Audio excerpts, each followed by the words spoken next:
Hi, I'm Yue Xu. And I'm Julie Kraftchick. We're active daters turned dating insiders. Here to dive into everything modern dating and relationships. Welcome to DATEABLE.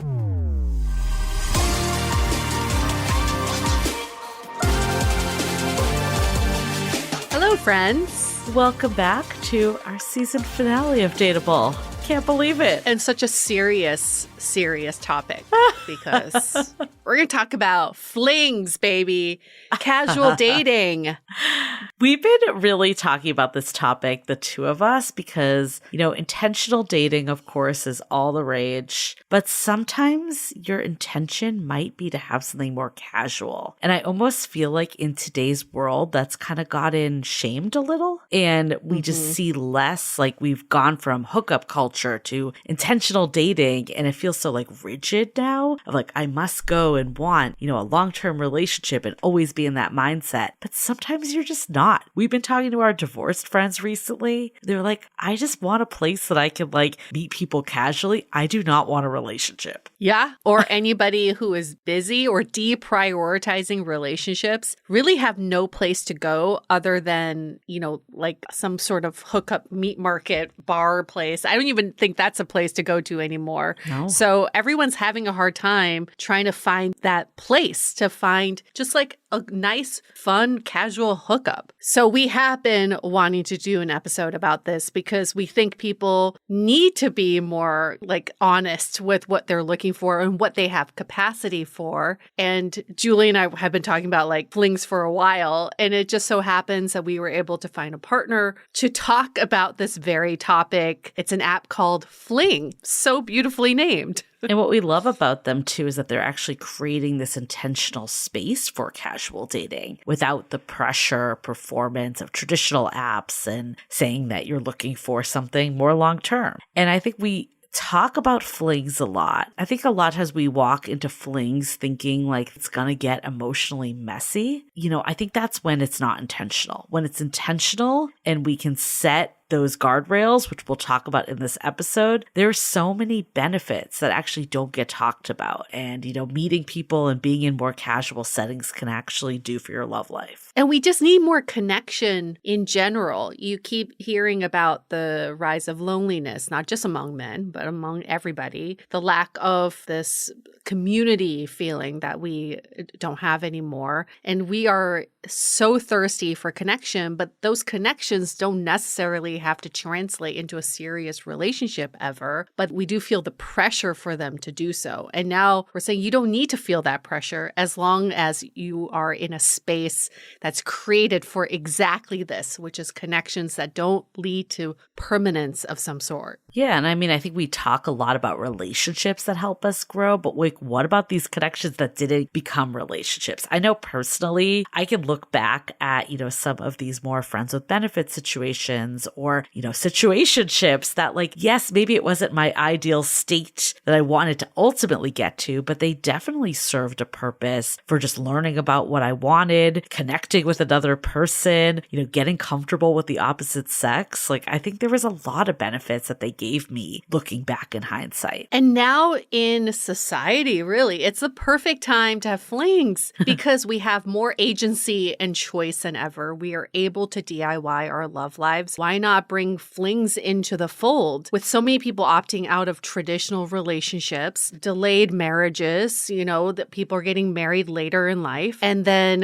in our season this time, we talked about being single at heart. You could feel like you are at the default setting just single, but still have flings and human connection. Why not? Or those of you who are feeling burnt out by dating, but still want that face-to-face physical connection with someone else. So yeah, today we're really going to go into what if flings aren't the emotionally reckless thing we've been taught they are? And what if they could actually be a valid choice during a season of life? Or, maybe that is just if you're single at heart, forever life. But I think especially in certain periods of life, we actually can feel less shame about wanting that and feel empowered and be safe in a physical and emotional way. And feel liberated from feeling this this need to be performative or to evaluate and judge if someone's the right partner for you. You can be free from all of that and just live in the yumminess of a fling. That's all I can think about is like just live in the pleasure of a fling. So we mistaken casual dating as something that may be bad for our mental health. We've talked about, a lot of times people talk about, well, casual dating is bad for you.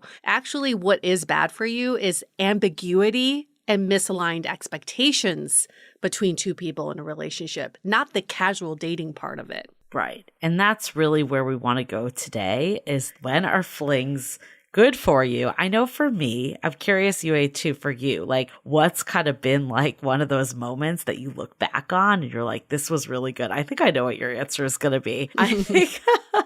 I think looking back for me, like when I first moved to San Francisco, I definitely had some more casual encounters, we can call it. And a lot of it was like, I was just trying to like build a life for myself at that point. Like I wasn't focused on finding a long-term relationship. And it did help me like gain confidence. It did help me like explore my own sexuality and know what I'm looking for more. And, I think like there was some people that maybe were not that frequent. It was like maybe a one and done or one and two times done. And then there was another one where it was actually someone from my high school I reconnected with. And I think there was a piece of me that like, there was this feeling of home resemblance, like when I moved across the country. And there was something very comforting about that. But I also never really desired a relationship from this person and vice versa. So it was someone that I would just like meet up with like, later on, very casual. And the expectation was there from the get-go, so it worked.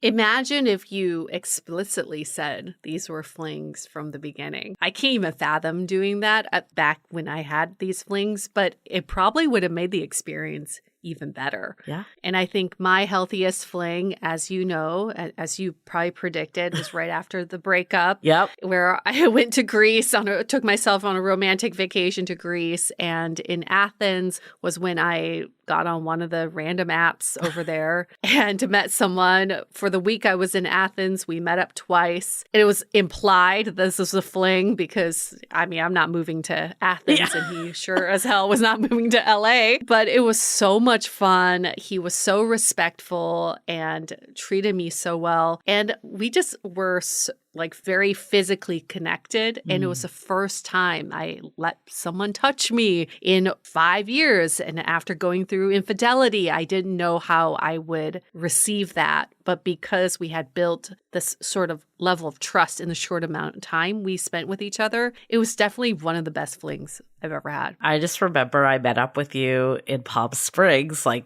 pretty much like right after that. And you just had this like massive grin on your face. And you were like, I have something to tell you.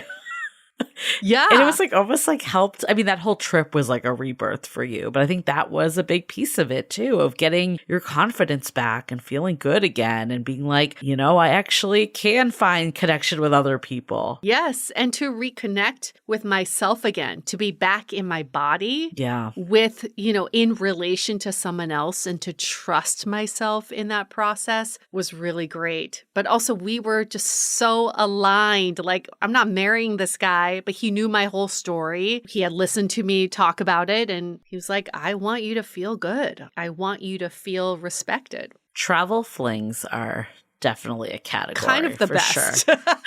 Because it's very clear what's happening next. But right. I think when you're getting out of a relationship or newly divorced, like I mentioned, you and I both have some friends that are going through it right now. And a lot of them have said, like, I'm not ready for like a full blown relationship. And like, I don't want to have to like explain myself on the dates that I go on. Like having a fling that they still desire, they still desire to like feel something. And it's almost like a re-entry to your identity and autonomy. Yeah, because you've been living in the we for so long and your identity has been tied to a relationship or a marriage for so long. Right. You have to rediscover who you are outside of that relationship. And you can't just jump back into another relationship. You're just going from a we to another we. So what does that look like now? Well, you get to discover yourself in the I with a fling because there are no strings attached. What's empowering is that you are the one saying, I want this. It's not someone else dictating it for you. Right. And it's not using the fling to avoid grief or bypass loneliness. It's really like about getting that curiosity and lightness and honesty of like, I'm not ready for the depth, but I do desire connection with someone that's not my ex.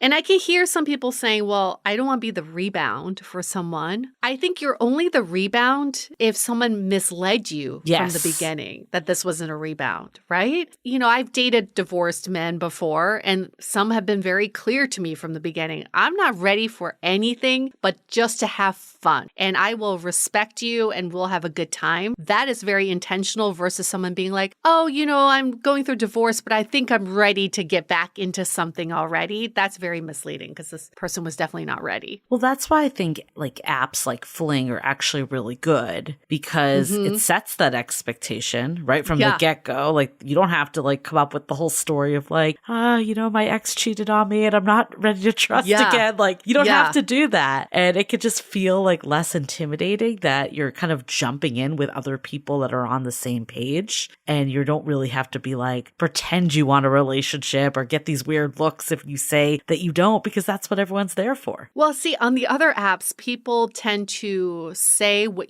they think other people want to hear. So everyone's default is, I'm looking for a relationship because you feel pressure to say that on a dating app. But on an app like Fling, you already know this is you're not in it for a long-term relationship. So there's no like stigma attached to what you're looking for. I know my friend right now, she's definitely expressed this, is that she's like, I want to be on the apps, but I do not want to share my story. Like, I don't want to do it. And I just want to make it clear, like, this is what I'm looking for. And, you know, that is why, like, there's no shame. It's about reclaiming yourself. Reclaiming, yes. And to feel empowered and to have the autonomy to say, I want to feel desire and I want to feel desired.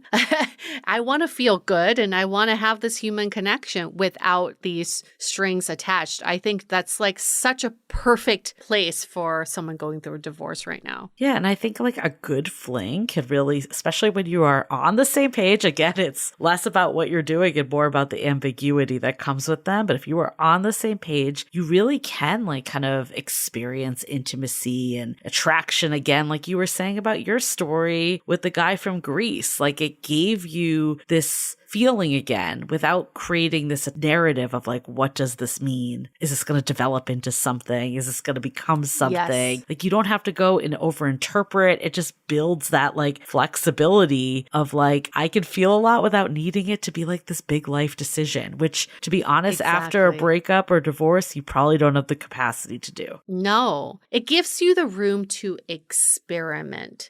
And I think for so many people going through a breakup, they always ask like, when do I know if I'm ready to get back out there? And then they go back out there on a dating app and they're like, oh no, I'm not ready. This is too much for me. Well, now you don't have to be like, oh, am I ready or am I not ready? It's not so binary. It's like baby steps and then just testing the waters and then being like, okay, I'm ready for some physical touch, but I'm not ready for that emotional connection. That's cool too. I mean, I mentioned this earlier, but I think another perfect example is this transitional life phase.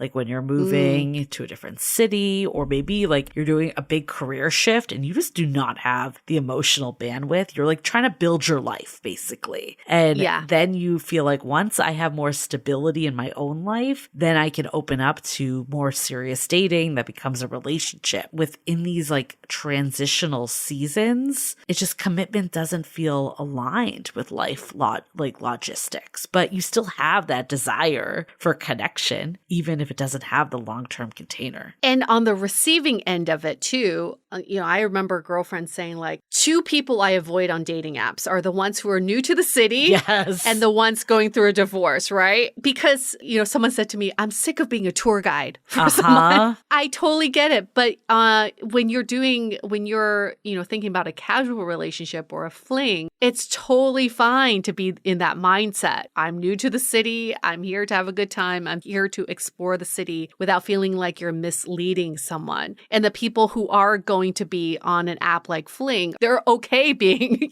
the tour guide because they probably love it. I also feel like it's just so much healthier to cement yourself in community. Like I think back to that episode that we did with Phil, the guy that you met at Mind Valley. Valley, yes. And he was talking about how he just relocated to Barcelona. He was really trying to like put down roots there. And, I think a big piece of it's like, I don't want to use dating as a crutch. Like I want to meet people in the community. I want to build friends. I want to build a life. So then when I go into dating, I'm more secure and I'm like I'm not just taking from like the people, like I'm not being the tour guide, like all the stuff. So yeah, I think it's just like, this is seasonal, and maybe in a seasonal time, like your capacity for something more casual is higher, and that's okay. It's okay. It's okay. And then with so many of us being mobile with like remote work, I know so many people who are temporarily in a place, stationed in a place, or temporarily checking out and testing out a city. You still want to explore the culture of that city, the people of that city, but then you don't want to commit to it. I mean, especially the city for a long period of time. Like, what a great way to do that temporary time in a brand new city. Absolutely. I think the other time when I know flings were really good for me was when I was a late bloomer, and I had I feel like it did really help me. Like, and I think this could be someone that identifies as a late bloomer or someone with limited sexual experience. Like, it's almost like you're skill building and you're exploring yourself. I really feel like those relationships that were more casual, that were more hookups and flings, like it really did build my confidence. I get that like people can have differing sexual experiences, but I think again, when you're aligned with someone and you're respected by someone, we're not saying like go out and just like have sex with people that like disrespect you. That's when it becomes problematic. But when you're like feeling like, okay, we are on the same page, we are just enjoying this experience for what it is, that's when I think you can really like learn about your preferences or communication in the bedroom or boundaries. Like this is just stuff that like we feel like we need hands-on experience, and it's a great way to get it. And also it doesn't always have to be about sex. Right? A fling can be anything. It can be kind of like a romantic connection of any sort. I had a fling with this guy that was visiting New York from Ireland. He was only there for 3 months. He had never had a relationship before, but he wanted to know what it was like to date in the US and to date someone kind of consistently for a little bit. But we knew it was only going to be 3 months. And it was so much fun because he's like, I learned so much about just relating to someone else, like this sort of interaction. We maybe had sex once or twice, but it wasn't about the sex. It was really just about like building rapport with someone. Interesting. That's a good point too. Because like, yeah, a fling, it could be full on sex. It could be just like making out. Yeah. It could be not having any sex. Like there's a big range here that we're talking about. Yes. Yeah. Oh, so fun. I want to go into a few more scenarios too, where I think this could really help us. But before we do, let's take a minute to hear from our sponsors. If you're someone whose book talk algorithm is basically just dark romance recommendations, I have one for you. Losers Part 1 and Part 2 by New York Times bestselling author Harley LaRue. I love this book because it transported me back to high school. It's a dark romance that starts with a former queen bee reconnecting with the 4 guys she used to bully in high school. What begins as revenge turns into something way deeper. Found family, healing, queer representation, kink exploration, and honestly some of the most emotionally layered relationships I've ever read in this genre. It was such a page turner, I could not put it down. The relationships between all the characters are what made the story so addictive. And if you're a physical book collector, the new deluxe editions are gorgeous. They have stenciled edges, exclusive fan art, and the foil covers connect to create one complete set. You can find Losers Part 1 and 2 by Harley LaRue wherever books are sold in print and in ebook. Your home is more than just furniture.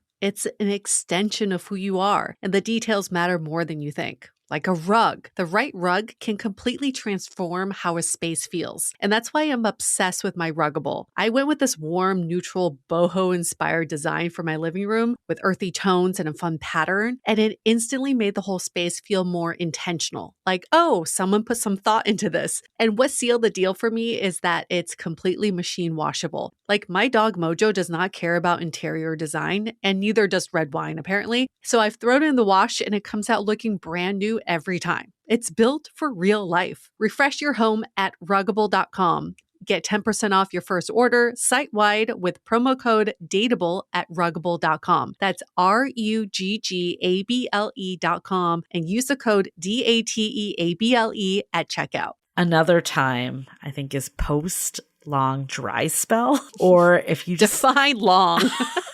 everyone has a different definition for long. I'll just put it there. I think burnout from dating apps, or like if dating just hasn't been a priority. We have a friend that had a little bit of a fling before my wedding. You know who I'm talking about. And I think it was a good reset for her. She was like beaming. Yeah. It was with a younger guy too.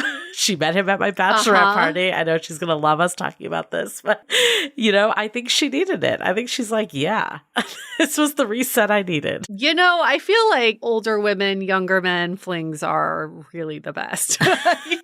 You can't go wrong. I personally can't imagine having a fling with an older man. I don't know why. But yeah, some guy what was he, in his 20s? Yeah. He was Heck yeah. Be like, bring it on. Show me your city and your room at your parents' house. Oh, goodness. I don't think he lived with his parents. We'll give him that. He didn't. But in my fantasy, they would. He may have lived on campus. I love it. But I don't know which one's worse or better. I don't know. I do love it though, because, you know, like I know our friend, for instance, she is just buried in work. Like she is like devoting her life right now to working. And, you know, sometimes like you don't have the time to go on date after date. Like it gets kind of exhausting. And she would tell me, like, sometimes I sit at the date and I'm like, I could be doing 30 other things right now. And I'm here on this like lukewarm, mediocre date. You know what's wild is that the conversations you would have on a date where you are in a traditional dating mode versus a fling casual dating mode would be so different. I can already see two people on a traditional dating date, and then they're kind of like, oh, what do you do for work? And where do you picture yourself in 5 years? Kind of that serious undertone. And then the people on the fling date just laughing about something random, because who cares what your 5-year plan is? Like, I don't know where you see yourself in 5 years. I don't need to know, but tell me more about this house party you went to last week. That's such a good point too. It could be that break that like ends that dry spell, or like the burnout. Yeah. Because I think even like maybe you just need that reset for the fling, and then you go back into dating and you're not doing the date review. You're just, you know, being more present and playful. Yeah, playful, and bring the fun and magic back to dating again. Isn't that a complaint we hear so much right now? It's like it's so serious and clinical now, and everyone's over analytical. So I actually put a poll up on Instagram of like when people's last flings were, and 47% said over a year ago. Really? Which is like a long time. I feel like, you know, 10 years ago, we would not have had those numbers. And I think a big part of it, again, is this like shame on hookup culture and reset to intentional dating. And don't get me wrong, I think like there's been a lot of benefits that have come with that. The intentional dating has made it that we're not like, you know, I think hookup culture had a lot that was problematic of just like being treated poorly and, you know, not respected. And that got swung in the right direction. But I think what we're saying here is like, you can have an intentional fling that's more casual, bringing the best of intentional dating. And maybe the stuff that's missing from hookup culture was more of that aliveness feeling and energy that came. It just feels like we've swung to this like stale mode of dating. Like, when do you hear of people like having that magical first kiss anymore, making out at the bar? Like, you don't get those stories. It's just become so goal oriented. And it's like back to what we were talking about with the magic. Like, we need to bring some of that magic back to dating. The shift we need to have is a fling is problematic if you consider it a fling in hindsight. Yes. So I bet you all the 43% that you just quoted, most of them probably call them flings in hindsight because they weren't flings during. Now we're shifting it to you're saying up front, this is a fling. How you show up is so different now versus like 3 months later and you look back and go, oh well, that was a fling. Yeah. To date number 1 or first interaction, this is a fling. I'm going to bring my fling self. Yeah. I really think if you've been in kind of this high stakes dating cycles with apps and timelines and pressure and all the things we hear that makes dating so draining, that really like flings and casual dating can be an opportunity to bring some lightness back and not necessarily detachment, but when done healthy, like they remind you that like connection doesn't have to always equal evaluation or performance or goals. Looking back to your story in Greece, like it was just a way to connect to another human being without any expectations. And how I presented myself in that fling was so different than how I presented myself in dating. For example, after we met each other the first night, I was like, well, if this is going to be a fling, I want to see as much of you as possible. Yeah. So like, what are you doing tomorrow? Right? I was like on that date, just being like, what are you doing tomorrow? I would love to see you. Love to hang out. In traditional dating, oh, no. I'd be like waiting by the phone. Are they going to ask me out again? Is this, I don't know, maybe I'd be different now, but still like there's still that courtesy wait of I don't want to come off too thirsty. But with the fling, you're like, okay, time is limited. I know we get along. I know we're having fun. Why wouldn't we want to hang out more? I also think for whatever reason, we think like we're either in fling casual dating mode or serious mode. But I look at your example and it was kind of what broke you open to being open again for something more serious. So I feel like prior to the fling, you were like, I don't want to ever be in a relationship again. Like I am done. And then you had the fling and you're like, oh, it is nice to connect with people. I could be open again. And then like, 6 months later, you met your partner? Exactly. Because what I was so afraid of was being blindsided again. If you don't do flings right, you could be blindsided because someone could be like, yeah, I'm looking for a relationship, and later be like, oh, I thought this was a casual thing. But if you are so upfront from the beginning, and he was so consistent with the way he treated me, not like disrespecting, but it's like we are here to have fun and to enjoy each other and get to know each other in a short amount of time. It just felt like I could trust humanity again. I mean, that's really what it's about, like exploring your identity, your sexuality, your preferences. Like to me, that is this discovery phase that's so beneficial because it's like this low pressure experimentation space. And you can understand like your attraction patterns. Like I look back on, I had this one guy. I still see him from time to time. Again, no hard feelings. I like don't think anything you bad run into him. Yes. Thank you for clarifying that. Thank you for clarifying. I do not have an open marriage. Thank you for clarifying that. But flings are great if you are in an open relationship. That's good point.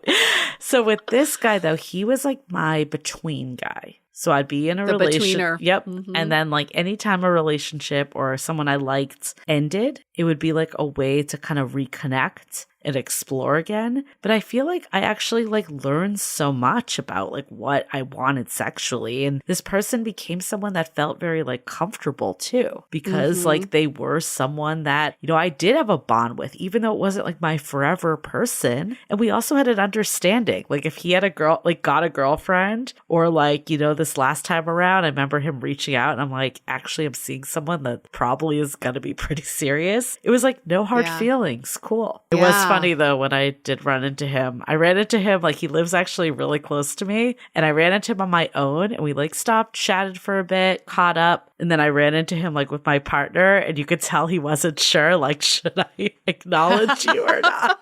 And then eventually I was just like waved. I'm like, hi. I'm not gonna like ignore you, but you were still part of my life in some way. You're like, in some ways you opened me up to my now husband. I could see his wheels turning like, should I say something? Should I not? We didn't like stop though. It wasn't a stop and chat.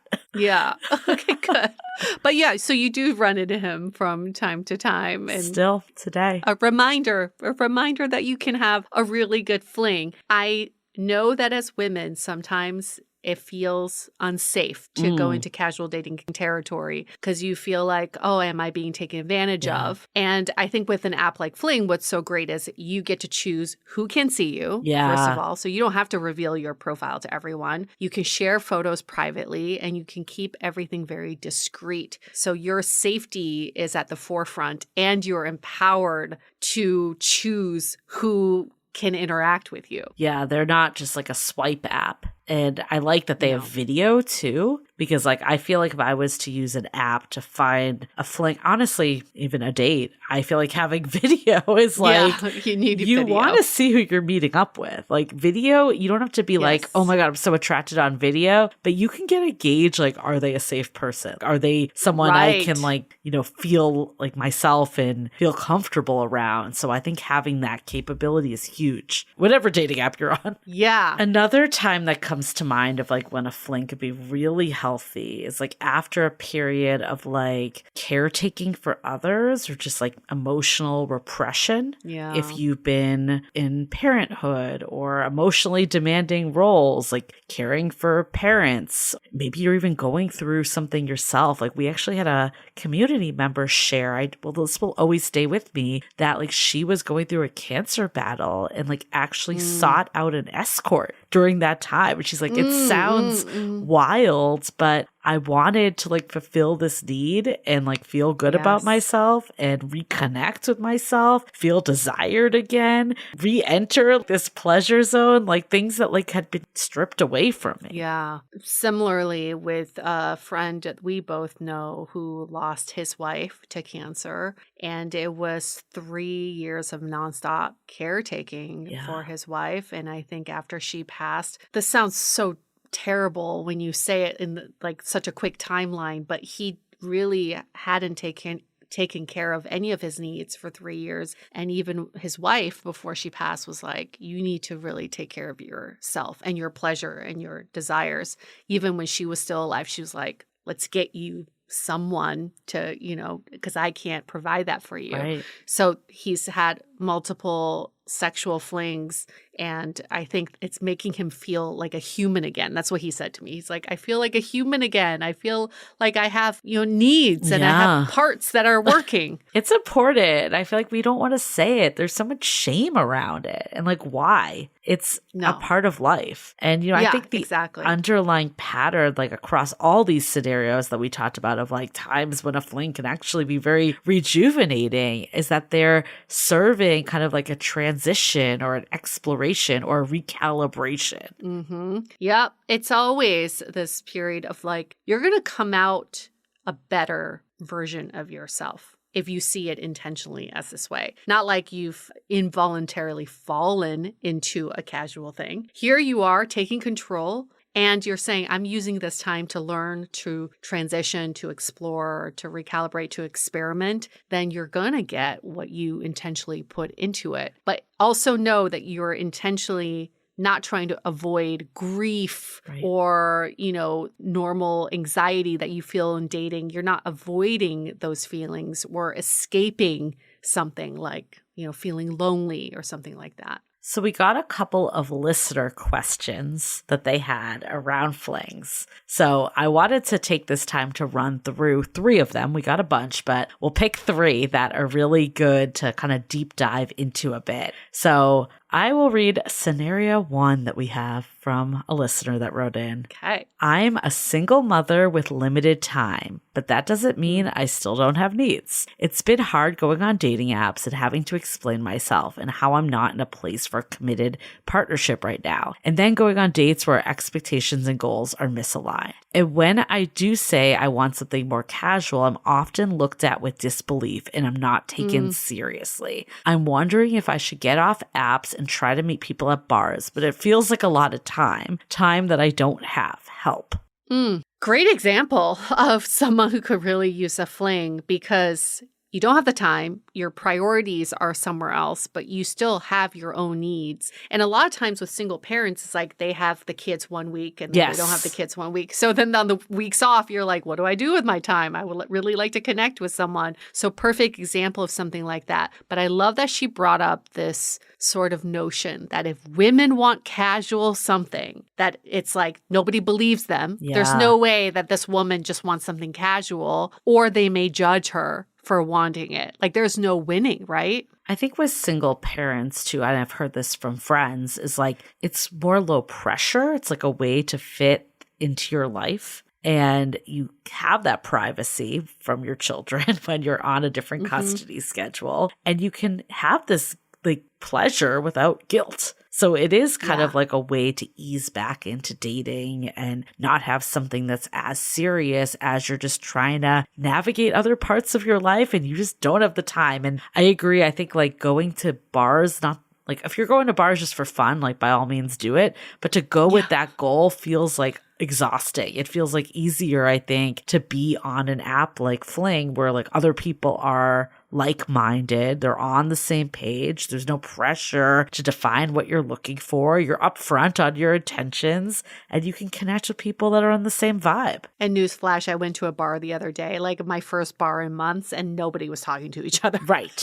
There was no interacting. But I do think like if you're a single parent with limited time, like you don't have to feel bad about this. Yeah. Casual dating actually can be healthier than forcing a commitment or defining something too early and having to like introduce people to your kids, like having your kids deal with that. Like there's a lot of fallout and just emotional responsibility. I think a lot of times, like when people are coming out of divorce, they don't want to necessarily take on emotional responsibility of another human again. So I've heard from friends, but I also like get like that too. Like if you're just in a season of life where you're more like, I have my own stuff to worry about, I can't hold space necessarily for what you're going through. And I think with a fling, the expectation isn't there. Like you don't have to hold space for them. No one wants that from you. And with single parenting, when you're on a traditional app, we've heard a lot of you try to hide or bury the fact that you're a single parent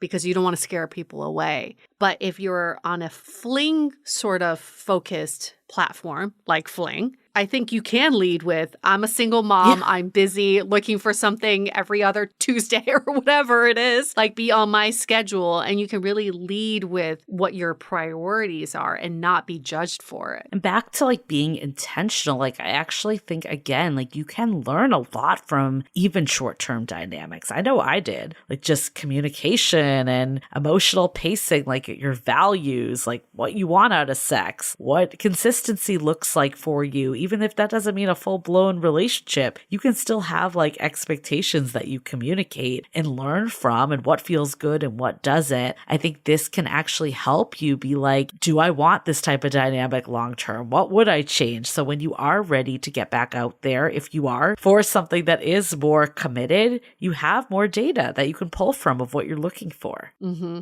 My single parent friend said to me, like after months of casual dating, she's like, I just need someone who I can have sex with on a regular basis and who can help me pick up the kids every once in a while. It's like, hey, put it out there. And she found someone to do just that. So it's great. Love it. Scenario number 2. Sure. You want to read this one? Sure. Scenario number 2, I'm in my late 30s and genuinely happy with my single life. I don't desire a relationship. I'm very fulfilled with my career, friends, hobbies, etc. This may not be a phase. I really resonated with your Single at Heart episode you did a couple weeks ago. Like the guest said, though, I do still want to casually date and find connections. My friends keep telling me I'll get attached, though, and there's no such thing as a fling without emotions getting involved. What do you think? Well, I think everyone, first of all, is different with their level of attachment. I know for me personally, I'll just speak from my own experience. When I got attached is when I hoped for it to be more. Yeah. When I had a fling that I knew, like that high school guy I was telling you about, the guy that was from my high school, but it was in my 20s here. Yeah. We both kind of went in and there was like really no issues. Like I had no attachment to this person at all. Mm-hmm. And it's because the mentality and the expectations were set, even if not explicitly set. I mean, I think the fact that we were only seeing each other at like 2 a.m. and never texting Yeah. between it. But I think you could even be more intentional than we were back then. But it was enough that we understood. We understood what was going on and it didn't happen. I think, again, the times where I did get that attachment, it's when I built a story in my head. I really wanted more and I wasn't being honest with myself the other way. So I think if you're honest with what it is you want and you find someone that aligns with it, then that alleviates a lot. With anything relationships wise, you need parameters and intentions and build out the container for that fling. So top of my head, I'm like, well, it needs to be time boxed. And also you need to have some rules around what kind of engagements you will have, like no late night talks about work. I'm not going to be like, I had such a long day at work today, but you're meeting up on a regular basis. And what are you trying to get out of these interactions? And I think you can only find these parameters as you start building out these flings, and then you learn about what works and what doesn't. So be open to the fact that,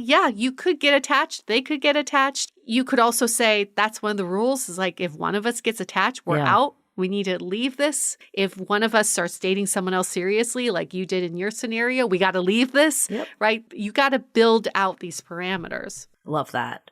Okay, I want to go into our last listener question, but before we do, let's take a minute to hear from our sponsors. Okay, our last listener question, and then we're going to go into, after that, how to have a fling safely, physically, and emotionally, so make sure to stay till the end. But last question we got. I'm 35 and recently got out of a long-term relationship. For the first time in my adult life, I don't actually want a serious relationship right now. I want something light, fun, and physical. I started seeing a younger guy because it felt easier to keep things in fling territory. But now I wonder if I'm being honest with myself. Part of me genuinely wants freedom, and another part wonders if I'm choosing younger men because they emotionally feel safer and less likely to expect commitment. How do you tell the difference between intentionally wanting a fling and using one to avoid vulnerability? Ooh. Well, is this energizing or is this draining? I've had flings where I was avoiding vulnerability and commitment, and it felt draining because I was acting out of alignment with what I wanted. But a fling can be extremely energizing if it is aligned with what you're looking for. And this point about dating younger men and how they expect commitment less, I mean, I think you can see that from across all ages. I don't think it's like all younger men are less likely to want commitment. But if the idea of hanging out with younger men energizes you and that seems fun, like, why not? Go for it. I think what's benefit, I mean, we've talked about this a little in this episode, is like you kind of release the expectations with a fling. Like you don't have to like go by your like prescribed list of who I think is my ideal partner for the long term. And that allows you to explore. And maybe that is someone younger. And there's not like these age box as much as that we like put in if we're like trying to find our life partner. I have a few friends that kind of started off a little more casually with people, and it eventually became actually a committed relationship that's turning into marriage. And, I think like sometimes just going with things and seeing where it goes to is okay. And it's maybe what you need at that moment. You're saying in this question that you don't want a serious relationship right now. You want something light, fun, and physical. Like, honor that. And I don't think you need to worry about like, am I avoiding vulnerability and using younger men to avoid vulnerability?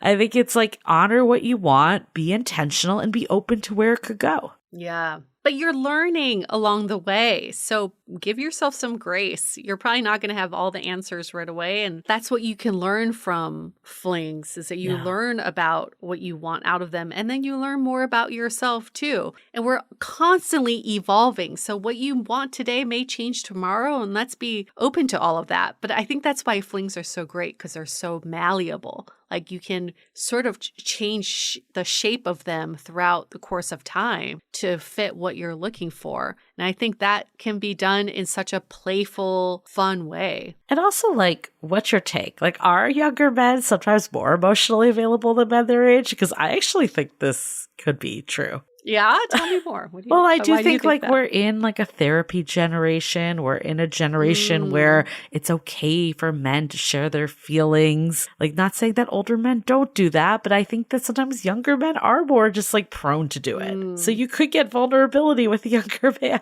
I think older men and women in general have a stronger idea of what they're looking for in a relationship and maybe not as open to different configurations. But I think the younger generations, they're more open to it. And that's why I keep saying, like, I can't imagine having a fling with an older man because he already has these like preconceived notions of what a relationship should look like. But maybe a younger man would be like, yeah, let's try it. Why not? I feel like it's such an interesting point of time. So it's a little like off topic, but it's like back in the day, it was like older men dating younger women. And then you got judged the reverse. But now there's this like swing that it's like empowering for women to date younger. I know. It's such a double standard on so many levels. Like, people should just date whatever they want. But I do think the difference, though, is there was like a resource gap, for older men dating younger women. I don't think it's a resource gap for older women dating younger men. I actually think it's just an energy thing. Like, I think so many women are like, I've done it. I've raised kids. I've raised a career. I've raised myself and possibly a husband along the way. I'm done with taking care of people. I'm just in a time in my life where I just want to have some good old fashioned energetic fun. Yeah. And here's who's available to me. I mean, I'm here for it. I think this is like, exploring different types of people, which is like, I think when you're out of the box of like, this is my forever person, it allows you to do that. And a lot of your personality that maybe gets buried in a serious relationship because it's just more serious by nature, like spontaneity and just sexuality, curiosity, like all of that can come alive in something that's a little more undefined and casual. Yeah, because you're not looking for all the answers in a fling. I think when you're looking at it from a traditional, like, serious dating lens, I would Google the shit out of someone. I want to know about their previous relationships and their exes. But with the fling, like, do I really care what their last relationship was like? Probably not. I'm not as curious about it. And do I really care like what they're looking for 5 years down the line? Not really. So there's just like less of that answer seeking, which also doesn't cause me any anxiety because I'm not trying to get those answers. I'm going straight off of like my present day vibes. Yeah, you're like out of that like, could this be my future husband? Yes. Vibe. And it's more just like, what's my desire? What's happening for me real time? Yes. Okay. Well, last but not least, we want to go to how to have a fling safely, because I think that's a factor, both physically and emotionally. And like we were talking about earlier, a fling itself isn't usually what hurts people, but it's the lack of clarity, the projection, and like self-abandonment that comes with it. And also like a plug to be safe, because safe sex. Please. Also, like, clearly, like, safe sex practices, all that, but just the parameters that you have around dating apps, like meeting in a public place, like doing your due diligence, video chats, like anything that you can do to, like, make sure, like, as much as you can, like, that should stay the same in a fling situation or any dating app. Yeah, don't loosen your safety parameters for a fling. You should still be vigilant for all intents and purposes. But now we're just talking about it in a different context. And like we mentioned before, having an explicit container for that fling. Like, start out with, this is a fling. Yeah. Let's label it. Yeah. Let's call it that. If you're going to DTR a long-term relationship, you might as well DTR a fling too. This is easier. You could do a DTR. Way easier. And you could do that before even the first date. Yeah. And I mean, it doesn't have to be like a dramatic conversation. It could just be like, I'm not looking for something serious right now. I'm enjoying this as it is without trying to define it. I think obviously if you're on an app that's geared to flings, like fling.me and the app that goes with it, like it's easy because you don't really even need to have that expectation reset. But regardless of where you're meeting, just getting on the same page and like identifying it for what it is, I think, looking back, that's where I got the heartbreak when that wasn't done. Yeah, exactly. It comes from that unspoken asymmetry. And now with something more intentional, you've turned it into spoken symmetry. What a mind-blowing thought. Like, to be able to verbalize something that you're both aligned on and to be honest about it early on. And then you don't have to over-explain it. Like the single parent example is like, I'm a single parent. I'm busy. I don't have much time, but every other week I'm ready to have some good old-fashioned fun. Yeah, I mean, the pain from flings comes from the silent negotiations, not from the fling. And yeah, like we were saying, the one thing we really like about a site like fling.me is that it's designed around transparency. Like people aren't pretending what they're looking for one thing and secretly hoping for another. Yeah. And if they are secretly hoping for a relationship, they're quickly going to be filtered out, right? Because they're going to see that this is not the place for them. Okay. Our next tip is to match your investment to reality. I think flings feel good when you respond to what's happening and not what it could become. So you're looking at how they're actually showing up, what's consistent, what's not, what's actually being offered, instead of like your attachment system filling in the gaps. Like this could become something. Those again are the quickest way to an unsettling fling. Yeah, don't bank on the potential or the future dates. But this gives you an opportunity to bring your whole self onto the date, the present date. Like show up, put in effort. This doesn't mean like if you have a fling or a casual thing that you can just half-ass it. You still should put in some effort and energy into it. But now you're just putting all that energy onto the present time, the present date. And the next one, stay emotionally present without over-attaching. Even if it's light, you can still communicate clearly. You can still express interest, honestly, acknowledge the impact. This is why it's an intentional fling, not just a fling. You're still putting intention around it. You're not just like keeping it chill, because that's where like the emotional avoidance shows up. Yes, exactly. Because my Grease fling, I could have been like, oh, I'm here for a few more days. And like, I'm just going to keep it chill and see if we're going to see each other again. But no, I'm going to be intentional and I'm going to communicate my needs. And I want to see him again. And I want to see him tomorrow. You know, I have no qualms about communicating that and knowing that you have permission to do so. This is like such a great time to practice expressing your needs. And then the next one is really to protect your self-respect baseline. Because at the end of the day, a fling is going to feel good if you feel respected. If you're abandoning yourself to keep access, not so much. So, you know, you're not necessarily like adapting your behavior just to like stay in this person's life. Like that's when flings shift from playful to draining. Yes. And then respect them too. Yes. Respect all around. No last minute cancellations. None of that. Don't make people feel disposable, commoditized. Like all the bad dating behaviors, don't translate that over to flings. Right. Just now you can just be more upfront with it. Yep. It's about pacing intentionally too. Like you don't need to like all of a sudden stop your world because you met this new person. Like you could just let the intensity rise and fall naturally. And like there's enough space. The whole point is that you're living your life outside of the fling. You're not trying to like hold this connection and make it more than it is. Yeah. Don't be so addicted to the potential ebbs and flows of a fling, because I can see how that could create some false sense of chemistry. Yeah. Like, let's just call it what it is and don't expect much more than that. And then last but not least, be honest about endings early. It doesn't need to feel abrupt. Like I mentioned, the best times when I had flings is when it was clear that like if one of us was to pursue something else, it would be okay. Yes. It actually pissed me off more when someone just ghosted or like wasn't responsive. Yes. I would rather them just be like, hey, I met someone. Cool. You know? Yeah. Like, don't just like ignore me though. I think we have to like make sure that we're honest and respectful here too. It feels bad when it feels like a breakup. Like no one wants that. No, that's why you can talk about the breakup up front with a fling. When should we end this? Like, what are the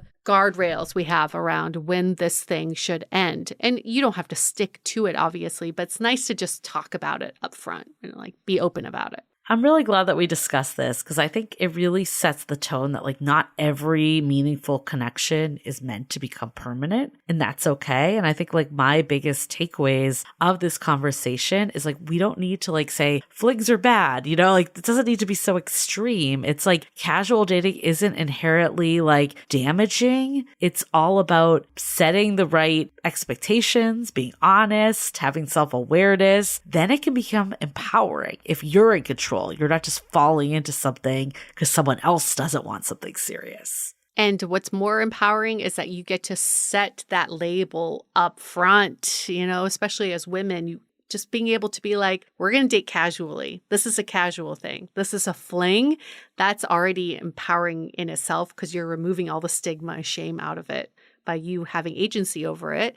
And then getting the alignment. We keep saying that word alignment, but that is like where we are striving to take the guesswork out of all of these interactions.